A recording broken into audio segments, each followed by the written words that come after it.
Será grande, hijo del Altísimo y rey.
Buenos y bendecidos días, amados hermanos en Cristo Jesús. Qué bendición poderles saludar en el día de hoy. En este momento les doy la bienvenida al segundo día de esta semana en nuestro devocional Directo al Corazón de la comunidad cristiana Impacto, en nuestra serie La más grande historia de amor. Y hoy, mis amores, le pedimos al Señor que nos guíe con sabiduría y pasión para aprender de su palabra. Nos adentraremos formalmente en las páginas escritas por el evangelista Lucas, deteniéndonos en los primeros 38 versículos del capítulo 1. Pasamos de la metodología del historiador a la acción soberana de Dios en el tiempo exacto de la redención. Nuestro versículo principal o nuestro pasaje principal del día de hoy es Lucas 1 del 37 al 38, porque no hay nada imposible para Dios. Entonces María dijo: He aquí la sierva del Señor, hágase conmigo conforme a tu palabra. Y el ángel se fue de su presencia. Los versículos complementarios son Isaías 7:14. Por tanto, el Señor mismo os dará señal. He aquí que la Virgen concebirá y dará a luz un hijo y llamará su nombre Emmanuel. Y Génesis 18:14. ¿Hay para Dios alguna cosa difícil? Al tiempo señalado volveré a ti, y según el tiempo de la vida, Sara tendrá un hijo. Vayamos al contexto histórico de estos primeros 38 versículos. El pasaje se abre en un momento crucial de la historia bíblica. Habían transcurrido aproximadamente 400 años de absoluto silencio profético, desde el último mensaje dado por el profeta Malaquías. El pueblo de Israel se encontraba bajo la opresión del Imperio Romano y el gobierno del rey Herodes, un gobernante edomita cruel e ilegítimo. El ambiente espiritual era de expectación, pero también de desánimo. En este escenario, Lucas nos traslada a dos lugares geográficos y espirituales contrastantes. Uno, el templo de Jerusalén, el centro del poder religioso. Allí, un sacerdote anciano llamado Zacarías, de la clase de Abías, es escogido por sorteo para quemar el incienso en el lugar santo, un privilegio único en la vida de un sacerdote. Y es allí, mis amores, donde el ángel Gabriel rompe 4 siglos de silencio, anunciando el nacimiento de Juan el Bautista. Por otro lado, vamos a Nazaret de Galilea, una aldea pequeña, menospreciada y oscura. 6 meses después, el mismo ángel no se dirige al imponente templo ni a la aristocracia sacerdotal, sino al hogar humilde en una provincia olvidada para visitar a una joven virgen llamada María. Dios desplaza el foco de la grandeza humana para manifestar su gracia en la debilidad. ¡Wow! Vayamos a los temas más importantes del día de hoy en nuestros versículos estudiados. El primer tema es la fidelidad pactual de Dios. El Señor no se ha olvidado de su pueblo. Los nacimientos milagrosos de Juan, de una matriz estéril y anciana, y de Jesús, de una matriz virginal, demuestran que Dios cumple sus promesas en el tiempo decretado. Otro tema muy importante es el contraste entre la duda y la fe. El texto genera un paralelo exegético desde la respuesta de Zacarías y la de María. Zacarías, un sacerdote maduro en el templo, duda y pide una señal. ¿En qué conoceré esto?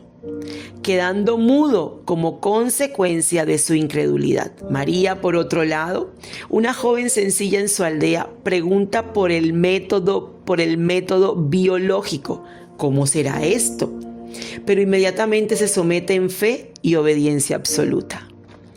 La soberanía y el poder creativo del Espíritu Santo es el tercer tema más importante. La concepción de Jesús no es el resultado de la voluntad humana, sino de la sombra del Altísimo y el poder del Espíritu Santo operando de manera milagrosa y pura. Este devocional de hoy tiene enseñanzas poderosas para nuestra vida diaria. Y la primera es el silencio de Dios. Ese silencio de Dios que no significa su ausencia. Zacarías y Elizabeth habían orado por años por un hijo, y al llegar a la vejez parecía que Dios no había escuchado. Sin embargo, Dios no solo les concedió un hijo, sino al precursor del Mesías. Mis amores, cuando experimentemos temporadas de silencio en nuestra vida, debemos recordar que Dios está obrando tras bambalinas de acuerdo con su plan eterno. La verdadera fe se rinde a la voluntad divina, es nuestra segunda enseñanza. La respuesta de María define lo que es la verdadera piedad. He aquí la sierva del Señor. Hágase conmigo conforme a tu palabra. Seguir a Dios implicará muchas veces renunciar a nuestra comodidad, a nuestra lógica y a nuestra reputación ante el mundo, abrazando sus decretos con total confianza. Por último, nuestra imposibilidad en el escenario de su poder. La declaración teológica fundamental del pasaje es que nada hay imposible para Dios. Cuando los recursos humanos se agotan, como la vejez de Elizabeth o la condición virginal de María, el poder soberano de Dios resplandece. Y nuestro cuarto punto del devocional es la relación con Jesucristo. Pero recordemos que este pasaje es la antesala de la encarnación, el misterio más grande de nuestra fe. Aquí se nos presenta a Jesucristo no como un simple maestro o un líder religioso más, sino como el Hijo del Altísimo, el heredero eterno del trono de David, cuyo reino no tendrá fin. Lucas 1 del 32 al 33. Al ser concebido por el Espíritu Santo, Jesús es preservado de la culpa y la corrupción del pecado original transmitido por Adán. Él es llamado el Santo Ser, Lucas 1:35. Esta pureza absoluta desde su concepción lo califica teológicamente para ser el Cordero perfecto, el mediador sin mancha que la humanidad necesitaba para ser reconciliada con Dios. Vayamos a algunas reflexiones personales en el día de hoy. Al mirar este texto, mis amores, a título personal, no puedo dejar de examinar mi propio corazón respecto a la incredulidad y la sumisión. ¿Cuántas veces nos parecemos a Zacarías? Estamos en el templo, servimos en la obra, conocemos la doctrina, pero cuando Dios nos llama a creer en su poder soberano, frente a situaciones imposibles, dudamos y exigimos garantías humanas. Por otro lado, me conmueve profundamente la entrega de María. Ella sabía que quedar embarazada antes de consumar el matrimonio con José podía costarle el repudio público, el aislamiento y, según la ley, incluso la muerte. Sin embargo, su prioridad no fue su seguridad personal, sino la gloria de Dios. Que el Señor nos conceda a cada uno de nosotros la gracia de tener un corazón tan profundamente arraigado en su soberanía que podamos decirle cada mañana: Señor, soy tu siervo, hágase en mi vida conforme a lo que has dicho. Al mirar este texto a título personal, mi corazón no solo es confrontado, sino profundamente consolado al contemplar cómo resplandece la gracia de Dios por encima de la fragilidad humana. El relato nos muestra con total honestidad teológica el tropiezo de Zacarías. Él dudó y como consecuencia experimentó la mano firme del Señor a través de una disciplina temporal. Quedar mudo por no creer de inmediato las palabras del ángel. Sin embargo, lo que me conmueve de una manera inefable es ver que la disciplina de Dios jamás anula su pacto ni su bondad. La Escritura dice de él y de su esposa: ambos eran justos delante de Dios y andaban irreprensibles en todos los mandamientos y ordenanzas del Señor. Lucas 1:6. A pesar de ese momento de incredulidad, el Señor no revocó su palabra, ni les quitó el privilegio de ser padres. Dios recompensó la vida de rectitud que este matrimonio había llevado por años, demostrando que sus promesas son inamovibles y seguras. El cumplimiento del plan soberano de Dios no descansa en la perfección de nuestra fe, sino en la perfección de aquel que promete. Esto me lleva a meditar en cómo opera el Señor con nosotros.